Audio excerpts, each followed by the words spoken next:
কিন্তু বলেন তো, আবু তলেব আল্লাহর হাবিবের সহযোগিতা করার চেয়ে বড় নেক আমল আর কি থাকতে পারে? কিছু থাকতে পারে? কিন্তু সে কি বেহেশতে যাবে? আসতে বলে তো, বেহেশতে যাবে? কেন যাবে না? ঈমান না থাকার কারণে তার ভালো আমলও কোনো কি নাই, মূল্য নাই। ঠিক আমি আমার ভাইদেরকে বলবো, পর্দা আলে মা বোনে যারা শুনছেন, আমাদের ঈমান থাকা লাগবে নির্ভেজাল। আর ঈমানটা কি? আমরা যখন ঈমান আনছিলাম তখন আমরা কি পড়ছি? খায়রিহি ওয়া শাররিহি মিনাল্লাহি তাআলা ওয়াল বা'সি বা'দাল মাউত। আমরা কালিমা পড়ছি লা ইলাহা ইল্লাল্লাহ, লা মাকসুদা ইল্লাল্লাহ, লা মাহবুবা ইল্লাল্লাহ, লা মাতলুবা ইল্লাল্লাহ, লা মা'শুকা ইল্লাল্লাহ। এক কথায় ঈমান যখন আপনার নির্ভেজাল হবে, তখন বলছিলাম অল্প আমলি আপনার নাজাতের জন্য বলেন যথেষ্ট। কথা ঠিক কিনা? হে আল্লাহর বান্দারা, আমরা বলছি ভালো মন্দ এইটা কার থেকে হয়? মারণের বাসনের মালিক কে হয়? আচ্ছা, এখানে কিন্তু দেখবেন এক শ্রেণী, যেমন আওয়ামী লীগের কথাই বলি, কি বলছিল যে যদি তারা ক্ষমতা থেকে সরে যায় বা ক্ষমতা হারায়, লক্ষ লক্ষ লোক একদিনে মারা পড়বে। কথা মনে আছে তো? মনে পড়ে? আচ্ছা, আমি জিজ্ঞাসা করি, তাহলে এখানে বাসুইনা মালিক বানাইছে ক্ষমতাকে, আর মারুইনা মালিক বানাইছে ক্ষমতা না থাকা। কথা ঠিক বলছি না ভুল বলছি? এখানে কি আল্লাহ রাব্বুল আলামিন এখন মারুইনা বাসুইনা মালিক আছে?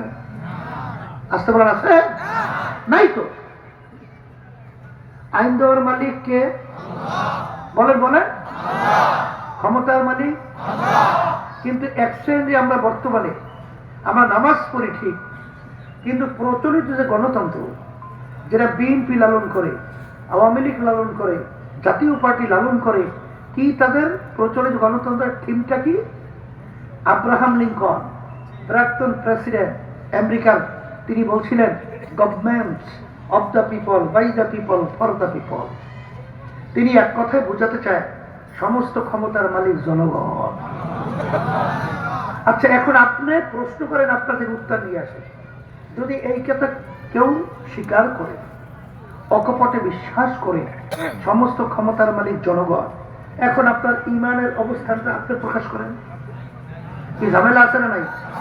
আসতে বলে কি ঝামেলা আছে না নাকি? কি আছে? কিন্তু আমরা যারা ঈমানদার, আমরা কি বলবো? ফাইদা আল্লাহ, ফরজা আল্লাহ, আব্দা আল্লাহ। সমস্ত ক্ষমতার মালিক কে? হ্যাঁ, মুখে বলছেন আল্লাহ, অন্তরে বলেন না আল্লাহ, কাজে। কিন্তু অনেকের কিন্তু মুখে বলে ঠিক, কিন্তু অন্যতে অন্য, মনের ভিতরে অন্যতা এবং বাস্তবে আর একটা। এটাকে বলা হয় চরিত্র মুনাফিক। কি চরিত্র? হ্যাঁ, মুনাফিক। এই জন্য আমি আমার ভাইদেরকে বলবো, পর্দা আলে মা বোনদেরকে বলবো, ঈমানকে নির্ভেজাল করতে হবে। বলে ঈমানকে কি করতে হবে? নির্ভেজাল, স্বচ্ছ। দ্বিতীয় বলছিলাম, আল্লাহ রাব্বুল আলামিন, হে ঈমানদাররা, এখন আমাকে তোমরা ভয় করো করার মতো।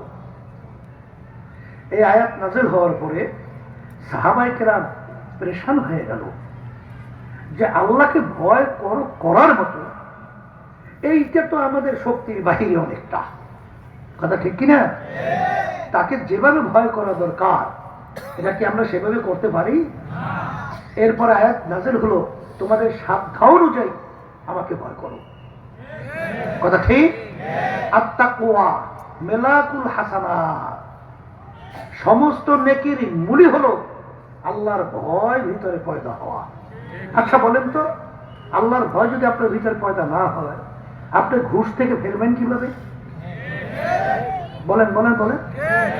আপনি সুদ থেকে বাঁচবেন কিভাবে?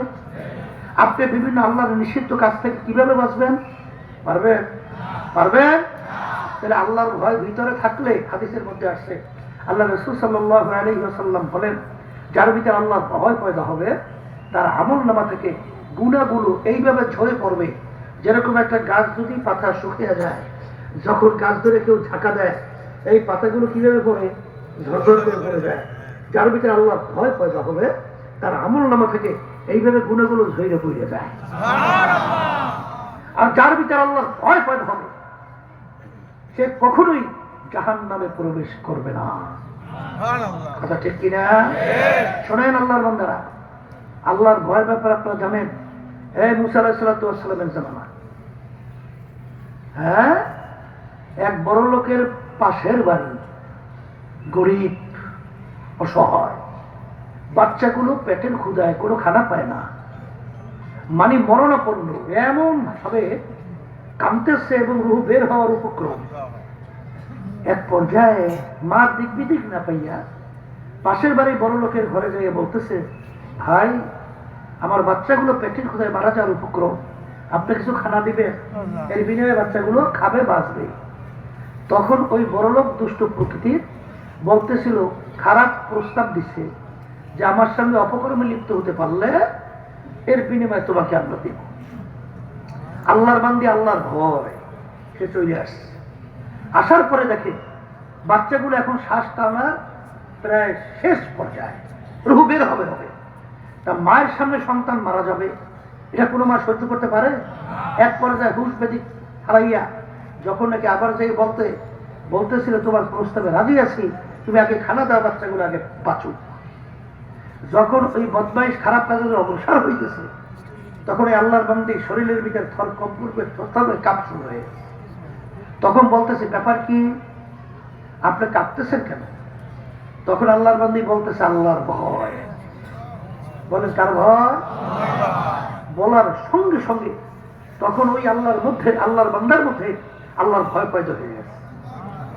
তখন তিনি বলতেছেন যে, আল্লাহ আমার সে জালেম দ্বিতীয়ত দুনিয়া থাকতে পারে না, আজকে এত অসহায়, তার বাচ্চাগুলো মরণাপন্ন, রূহটা বের হবে হবে, এই সময়ও তোমার ভয়, তার শরীর কম্পমান, শরীর অস্থির হয়ে কাঁপতেছে, আর আমাকে তুমি এত সম্পদ দান করলা, এত সম্মান আমাকে দান করলা, কিন্তু আমার ভিতরে তোমার ভয় নাই, আমার সে জালেম দ্বিতীয় দুনিয়া থাকতে পারে না। সে তওবা করলো, তওবা কইরা ওই আল্লাহর বান্দিকে, তোমার যত লাগবে সব খানা নিয়ে যাও, সে তওবা করে ফিরে আসে। আল্লাহ রাব্বুল আলামিন এই নবী মুসা আলাইহিস সালাতু ওয়াস সালামের ওহী নাযিল করে, হে জামানার নবী মুসা, যাও, যাইয়া আমার ওই বান্দাকে তুমি সুসংবাদ দাও, ওর জীবনের সব গুণ আমি মাফ করে দিলাম। নবী আশ্চর্য হয়ে গেল যে ব্যাপার কি, আমাকে পাঠাইতে যে সুসংবাদ দিয়া, এর কারণ কি? যখন গেলে যাই বলতেছে, কি ব্যাপার, তোমাকে আল্লাহ রাব্বুল আলামিন সব মাফ করে আমাকে সুসংবাদ দেওয়ার জন্য পাঠাইলো, কি কাজ তুমি করছো? তখন সেই ঘটনা যখন বললেন, তখন আল্লাহর ভয় তার ভিতরে পয়দা হওয়ার কারণে আল্লাহ রাব্বুল আলামিন তার উপরে রাজি খুশি হয়ে গেছে। এই জন্য আমি আমার ভাইদেরকে বলবো, আল্লাহর ভয় ভিতরে পয়দা না হলে কেউ গুনাহ থেকে ফিরতে পারবে? আবার বলেন, পারবে? পারবে? তাই কোন জায়গায় অন্ধকারে আপনি সামনে এমন গুনাহ এসে গেছে যে আপনার এখানে কেউ বাধা দেওয়ার নাই, তখন আপনাকে গুনাহ থেকে